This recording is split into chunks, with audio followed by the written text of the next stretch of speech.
Hello everyone, welcome to source of study.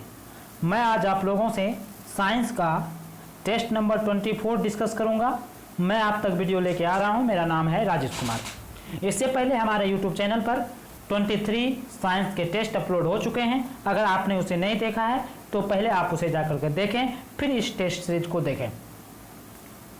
अगर आप इस वीडियो का पीडीएफ चाहते हैं तो आप हमें इन टेलीग्राम आईडीज पे फॉलो कर सकते हैं, राजेश853204। यह वीडियो विभिन्न एग्जाम जैसे UPSC, state PCS, SSC, banking, railway, various एग्जामों के लिए लाभदायक है। ओके, हाँ, एक बात और, अगर वीडियो अच्छा लगे तो अपने दोस्तों के साथ शेयर करें। अगर आप हमारे चैनल पे नए हैं तो सब्सक्राइब करें, लाइक करें और कमेंट करें। अगर अच्छा ना लगे तो डिसलाइक भी करें और कमेंट बॉक्स में यह लिखकर जरूर बताएं कि आपने डिसलाइक क्यों किया, ताकि आने वाले समय में हम अपने वीडियो को इम्प्रूव कर सकें। तो चलिए देखते हैं इस टेस्ट का फर्स्ट क्वेश्चन। फर्स्ट क्वेश्चन है, लेंस जो किनारों की तुलना में बीच में पतले होते हैं उन्हें कहा जाता है। ऑप्शन नंबर ए अवतल लेंस, ऑप्शन नंबर बी उत्तल magnetics lens, option number C उपयुत्तल लेंस, ऑप्शन नंबर डी उत्तल लेंस। क्या होगा आंसर, ए, बी, सी या डी? इसका आंसर हो जाएगा ऑप्शन नंबर ए उत्तल लेंस। उत्तल लेंस इस प्रकार का होता है, ठीक है। उत्तल लेंस इस प्रकार का होता है, दोनों साइड से चौड़ा होता है और बीच में पतला होता है। अवतल लेंस इस प्रकार का होता है, जबकि उत्तल लेंस दोनों साइड पतला और बीच में मोटा होता है। ओके, तो इसके बारे में कुछ चीज़ और जान लेते हैं अवतल लेंस के बारे में। अवतल लेंस की अगर बात किया जाए तो अवतल लेंस में प्रतिबिंब F2 और प्रकाशीय केंद्र O के बीच हमेशा प्रतिबिंब बनता है। और प्रतिबिंब कैसा होगा, इसका प्रकार कैसा होगा? प्रतिबिंब हमेशा सीधा बनेगा, ठीक है। सीधा होगा तो स्वाभाविक सी बात है कि प्रतिबिंब आभासी होगा और वस्तु से छोटा होगा। वस्तु चाहे किसी भी स्थिति में कहीं भी रखी जाए। ओके, नेक्स्ट की ओर चलते हैं। नेक्स्ट है, निम्नलिखित में से कौन सा एक परमाणु अणु है? Option number A ozone, option number B hydrogen, option number C phosphorus, option number D helium. क्या होगा इसका आंसर, ए, बी, सी या डी? इसका आंसर हो जाएगा ऑप्शन नंबर बी हाइड्रोजन एक परमाणु अणु है। ओके, नेक्स्ट की ओर चलते हैं। नेक्स्ट है, वायुमंडल में निम्नलिखित में से कौन सी गैस का न्यूनतम प्रतिशत है? Option number A oxygen, option number B nitrogen, option number C argon, option number D carbon dioxide. क्या होगा इसका आंसर, ए, बी, सी या डी? इसका आंसर हो जाएगा option number D carbon dioxide, अर्थात 0.03% कार्बन डाइऑक्साइड है। और सबसे अधिक कौन सा है? लगभग 78% है नाइट्रोजन, उसके बाद 21% है ऑक्सीजन अर्थात 20.93 है, और ये 78.09% है। और आर्गन भी उसी अनुपात में है। ओके, आर्गन कार्बन से कम होती है। ओके, और अन्य गैसें भी 1% है। ओके, नेक्स्ट की ओर चलते हैं।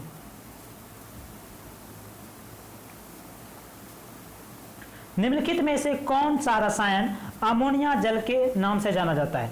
Option number A ammonium phosphate, option number B शांत nitric acid, option number C ammonium sulphate, option number D ammonium hydroxide. क्या होगा इसका आंसर, ए, बी, सी या डी? इसका आंसर हो जाएगा ऑप्शन नंबर बी शांत नाइट्रिक एसिड को रसायन अमोनिया जल के नाम से जाना जाता है। अमोनिया जल के नाम से जाना जाता है शांत नाइट्रिक एसिड को। ओके, नेक्स्ट की ओर चलते हैं। नेक्स्ट है, लेंस की प्रकाशीय केंद्र और प्रमुख फोकस के बीच की दूरी को कहा जाता है। ऑप्शन नंबर ए वक्रता त्रिज्या, ऑप्शन नंबर बी फोकल लंबाई, ऑप्शन नंबर सी फोकल त्रिज्या, ऑप्शन नंबर डी मुख्य दूरी। क्या होगा इसका आंसर, ए, बी, सी या डी? इसका आंसर हो जाएगा ऑप्शन नंबर बी फोकल लंबाई कहा जाता है लेंस के प्रकाशीय केंद्र और प्रमुख फोकस के बीच को दूरी को फोकल लंबाई कहा जाता है। ओके, नेक्स्ट की ओर चलते हैं। नेक्स्ट है, पानी का अधिकतम घनत्व डैश पर होता है। Option number A 4 degree Celsius, option number B 1000 degree Celsius, option number C 100 degree Celsius, option number D 0 degree Celsius. अधिकतम घनत्व पूछा है कितना डिग्री पर होगा, इसका आंसर हो जाएगा option number A 4 degree Celsius. Okay, next की ओर चलते हैं। नेक्स्ट है, कभी कभी यह देखा गया है कि जब हम किसी शीशे के बर्तन में गर्म दूध या जल डालते हैं तो वह चटक जाता है, इसका क्या कारण है। ऑप्शन नंबर ए शीशा आसानी से गर्म हो जाता है, ऑप्शन नंबर बी खोलते हुए द्रव अधिक दाब उत्पन्न करते हैं, ऑप्शन नंबर सी शीशा उष्मा का खराब चालक है, ऑप्शन नंबर डी शीशा वो धातु होता है। क्या होगा इसका आंसर, ए बी सी या डी। इसका आंसर हो जाएगा ऑप्शन नंबर बी खोलते हुए जो गर्म द्रव है उबलते हुए द्रव अधिक ताप उत्पन्न कर दाब उत्पन्न करते हैं, प्रेशर।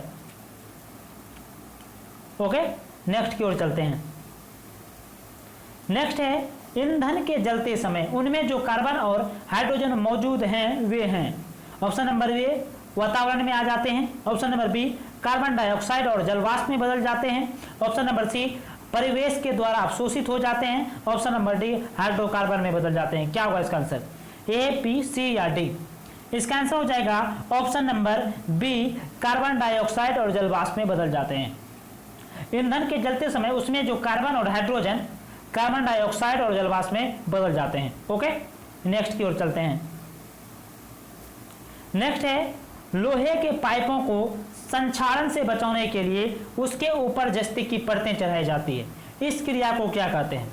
मतलब संक्षारण क्या मतलब हो गया, संक्षारण का मतलब है कोई लोहे की बर्तन है या लोहे की चादर है उस पर जंग लग गया, उसे बचाने के लिए उस पर जो जस्ती की परतें चढ़ाई जाती है उसे क्या कहा जाता है, ये कहा है। Option number A electroplating, option number B तापानुशीतन, ऑप्शन नंबर सी गैल्वेनीकरण, ऑप्शन नंबर डी वल्कनीकरण। क्या हुआ इसका आंसर, ए बी सी या डी। इसका आंसर हो जाएगा ऑप्शन नंबर सी गैल्वेनीकरण।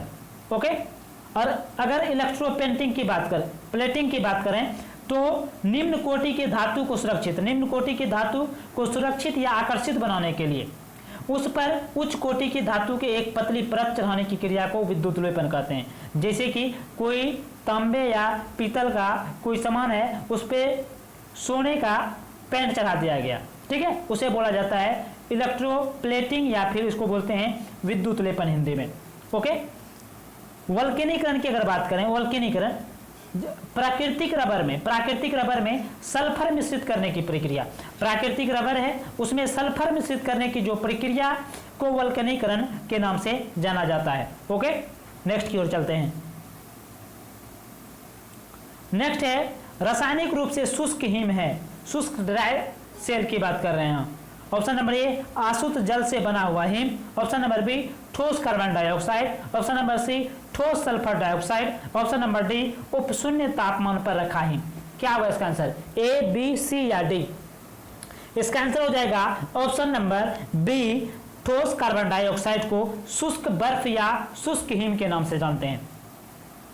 ओके, और शुष्क बर्फ का प्रयोग रिफ्रिजरेशन में किया जाता है, रिफ्रिजरेशन में, ठीक है, जरेशन में किया जाता है। ओके, नेक्स्ट की ओर चलते हैं।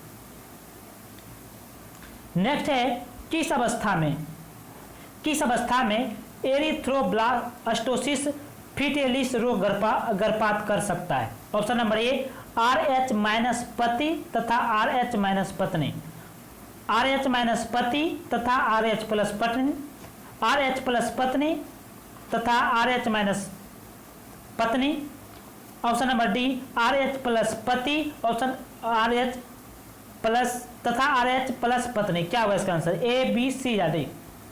इसका आंसर हो जाएगा option number C RH plus पति तथा RH माइनस पत्नी। ठीक है, अब देखो RH का क्या मतलब है। देखो, एक साइंटिस्ट हुए थे, जो वैज्ञानिक हुए थे लैंडस्टेनर, उसने बताया 1940 ईस्वी में, लैंडस्टेनर और वेनियर दो वैज्ञानिक हुए थे, ठीक है। 1940 ईस्वी में रेसिस मंकी पर एक विशेष प्रकार का प्रोटीन पाया जिन्हें उन्होंने RH फैक्टर कहा था, रिसस मंकी, ये याद रखना, रिसस मंकी का नाम। और कब किया था 1940 ईस्वी में। RH फैक्टर एक प्रोटीन, विशेष प्रकार का प्रोटीन पाया गया जिसको उसने क्या बोला, RH फैक्टर का। और जिस व्यक्ति में RH फैक्टर पाया जाता है, ओके, उसको रक्त RH प्लस तथा जिसमें RH फैक्टर नहीं पाया जाता है उसे बोला गया, उसने बोला RH माइनस। ओके, और अगर भारत की बात करें, भारत की बात किया जाए तो भारत में 97% जो व्यक्ति हैं RH प्लस फैक्टर के व्यक्ति हैं, ठीक है, तथा 3% जो भारतीय हैं उसमें 3% भारतीयों में ही RH माइनस फैक्टर पाए जाते हैं। और अगर यूरोपीय लोगों की बात करें, यूरोपीय लोगों की बात करें तो 85% लोग में RH प्लस फैक्टर पाया जाता है, जबकि 15% अन्य लोगों में RH माइनस फैक्टर पाया जाता है। ओके, नेक्स्ट की ओर चलते हैं। नेक्स्ट है हीमोग्लोबिन में कौन सी धातु होती है? Option number A copper, option number B magnesium, option number C iron, option number D zinc. क्या होगा इसका आंसर? ए, बी, सी या डी? इसका आंसर हो जाएगा ऑप्शन नंबर सी। और हमारे ब्लड का जो हीमोग्लोबिन का मुख्य तत्व है वह होता है आयरन। ओके, अगर आयरन की कमी है जो होगी तो कौन सी बीमारी होगी? वह होगी एनीमिया बीमारी हो जाएगी। इसलिए और एक चीज और एक क्वेश्चन बताओ, दूध में कौन सा चीज नहीं पाया जाता है? दूध में विटामिन सी और आयरन नहीं पाया जाता है, बाकी बहुत सारे जो भी तत्व हैं उसमें अवेलेबल होते हैं, लेकिन विटामिन सी और आयरन दूध में नहीं पाया जाता है। ओके, अगर मैग्नीशियम की अगर बात करें, यहाँ जो ऑप्शन है मैग्नीशियम, मैग्नीशियम की कमी से पेशी तंत्र तथा तंत्रिका तंत्र का रोग होता है। पेशी तंत्र तथा तंत्रिका तंत्र, तंत्रिका तंत्र, पेशी तंत्र तथा तंत्रिका तंत्र का रोग होता है। और अगर जिंक की बात करें, जेडन की बात की तो इंसुलिन कार्य के लिए आवश्यक होता है, इंसुलिन के कार्य के लिए आवश्यक होता है। इसकी कमी से उपापचय क्रिया प्रभावित होती है, उपापचय प्रक्रिया प्रभावित होती है। अगर सीयू की बात करें, कॉपर की बात करें तो पौधे में श्वसन तथा प्रकाश संश्लेषण के लिए आवश्यक होती है। पौधे में यह आवश्यक है, जब पौधे प्रकाश संश्लेषण और श्वसन कर रहा है तो उसके लिए सीयू आवश्यक है। इसके कमी के कारण पौधे के स्तंभों में डाईबैक रोग होता है, डाईबैक ऑफ शूट्स बोला जाता है उसे, ठीक है, डाईबैक रोग होता है सीयू की कमी के कारण। ओके, और कहाँ होता है? स्तंभ में, पौधे के स्तंभ में। नेक्स्ट की ओर चलते हैं। नेक्स्ट है गुणसूत्र पर जीनों की उपस्थिति क्रम क्या है? गुण, ठीक है, डीएनए जो है, ठीक है, उस पर जीनों की उपस्थिति क्या है? गोलाकार होता है, कुंडलीकार होता है, रेखाकार होता है या कोई नहीं? क्या होगा इसका आंसर? ए, बी, सी या डी? इसका आंसर हो जाएगा ऑप्शन नंबर सी, रेखाकार होता है। और गुणसूत्रों क्रोमोसोम पर जीनों की उपस्थिति का क्रम रेखाकार होता है। ओके, आज के लिए बस इतना ही, मिलते हैं नेक्स्ट वीडियो में। अगर वीडियो अच्छा लगे तो लाइक करें, शेयर करें, कमेंट करें और सब्सक्राइब जरूर करें। मिलते हैं नेक्स्ट वीडियो में, तब तक के लिए जय हिंद।